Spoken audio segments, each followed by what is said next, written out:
بسم اللہ الرحمن الرحیم۔ شروع اللہ کا نام لے کر جو بڑا مہربان نہایت رحم والا ہے۔ حضرت عبداللہ بن مسعود رضی اللہ تعالیٰ عنہ سے روایت ہے کہ صحابہ میں میراث کے مسائل کے سب سے زیادہ جاننے والے حضرت علی کرم اللہ وجہ تھے۔ ایک عورت حضرت علی رضی اللہ تعالیٰ عنہ کے پاس آئی کہ آپ کے قاضی صاحب نے مجھے میراث میں 1 دینار دیا ہے، حالانکہ میرے بھائی نے 600 دینار ترکہ چھوڑا ہے۔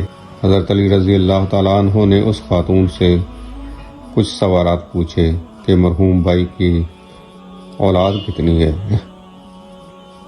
عورت نے جواب دیا کہ 2 بچیاں ہیں۔ حضرت علی شیر خدا نے فرمایا 600 میں سے 400 دینار ان کا حصہ۔ پھر پوچھا کہ مرحوم کی ماں بھی زندہ ہیں؟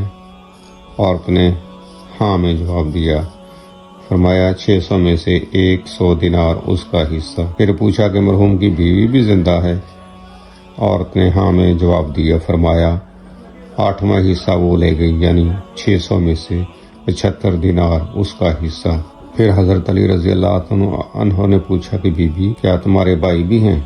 اس نے جواب دیا میرے 12 بھائی ہیں۔ حضرت علی شیر خدا نے فرمایا 24 دینار وہ لے گئے، تو تمہارا 1 دینار بنتا ہے، اور قاضی صاحب کا فیصلہ بی بی بالکل درست ہے۔ اللہ تعالی حضرت علی رضی اللہ تعالی عنہ کی عقل و حکمت میں سے کچھ حصہ ہم لوگوں کو بھی، ہمارے حکمرانوں کو بھی عطا فرمائے۔